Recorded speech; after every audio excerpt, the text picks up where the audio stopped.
नमस्कार। जैसे कि आप सभी लोग जानते हैं कि आज करवा चौथ व्रत है, तो आप सभी को करवा चौथ व्रत की ढेर सारी शुभकामनाएं। करवा चौथ पति पत्नी के प्रेम को दर्शाने वाला बेहद निष्ठापूर्ण व श्रद्धा भाव से व्रत रखने का त्योहार है।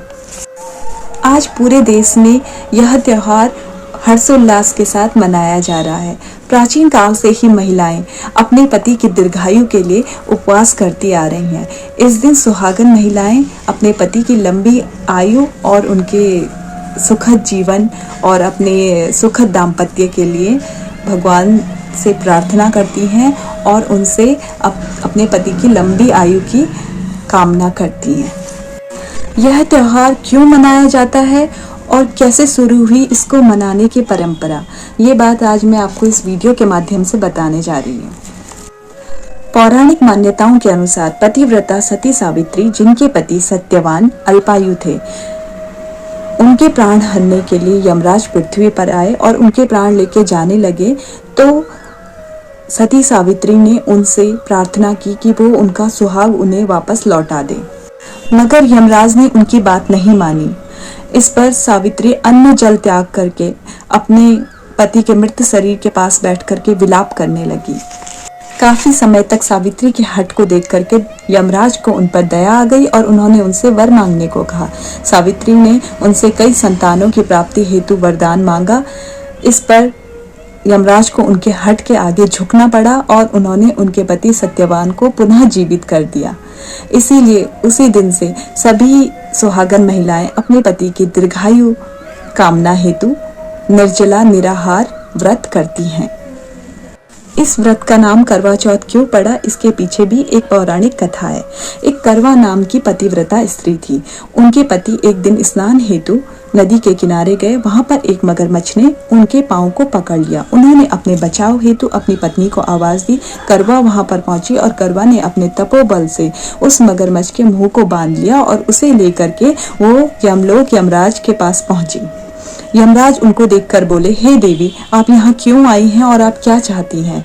इस पर उन्होंने कहा कि मैं इस मगरमच्छ को लेकर यहाँ आई हूँ। इस मगरमच्छ ने मेरे पति को मारने का साहस किया है। यमराज बोले, हे देवी, अभी इस मगर की आयु शेष है, अभी मैं इसे मृत्यु दंड नहीं दे सकता हूँ क्योंकि ये अभी जीवित रहेगा। इस पर करवा बहुत क्रोधित हो गई और उन्होंने कहा कि आप अगर इसे मृत्यु दंड नहीं देंगे और मेरे पति को चिरायु होने का वरदान नहीं देंगे तो मैं अपने तपोबल से आपको ही नष्ट कर दूंगी। करवा माता की बात सुन करके यमराज के पास खड़े चित्रगुप्त दुविधा में पड़ गए। वो जानते थे कि करवा के सतीत्व के कारण ना तो वो उन्हें श्राप दे सकते हैं और ना ही उनकी बातों को अनदेखा कर सकते हैं। इस पर विवश होकर के चित्रगुप्त ने मगर को यमलोक भेज दिया और करवा के पति को दीर्घायु होने का आशीर्वाद दिया। चित्रगुप्त ने कहा, जिस तरह अपने तपोबल से आपने अपने पति के प्राणों की रक्षा की है, उससे मैं अति प्रसन्न हूँ। मैं आपको वरदान देता हूँ कि आज से जो भी सुहागन महिलाएं निष्ठा और श्रद्धा पूर्वक आपका व्रत और उपवास करेंगी, उनके पति के प्राणों की रक्षा मैं स्वयं करूंगा। उस दिन कार्तिक मास की चतुर्थी होने के कारण करवा और चौथ मिला करके इस व्रत का नाम करवा चौथ पड़ा। इस प्रकार माता करवा पहली स्त्री हैं जिन्होंने अपने सुहाग की रक्षा हेतु करवा चौथ के व्रत की शुरुआत की। इसके बाद इस व्रत को भगवान श्री कृष्ण के कहने पर द्रौपदी ने भी किया था और आज तो परंपरा यह हो चुकी है कि यह पूरे देश में धूमधाम से मनाया जा रहा है। और जैसे कि मैं उत्तराखंडी हूँ और हमारे उत्तराखंड में इस त्योहार को नहीं मनाया जाता था, लेकिन ये अब तेज़ी के साथ बढ़ रहा है।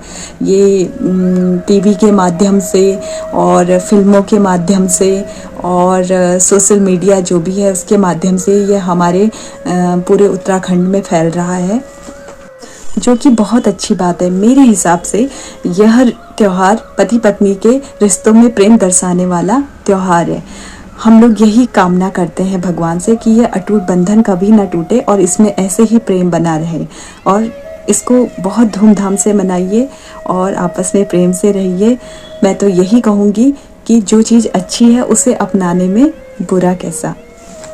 दिन भर निर्जला और निराहार रह करके पत्नी रात को चांद को अर्घ्य दे करके पूजा करती है और छलनी में चांद के दर्शन के साथ साथ पति के दर्शन भी करती है और अपने दाम्पत्य जीवन के लिए सुखद कामना करती है और अपने पति के दीर्घायु के लिए भी भगवान से कामना करती है।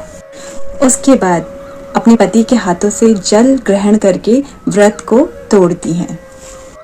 आप सभी को एक बार फिर से करवा चौथ व्रत की ढेर सारी शुभकामनाएं। भगवान आप सभी की मंगल कामनाएं पूर्ण करें और आप सभी के दाम्पत्य जीवन को सफल और सुखद बनाए। जय मां करवा।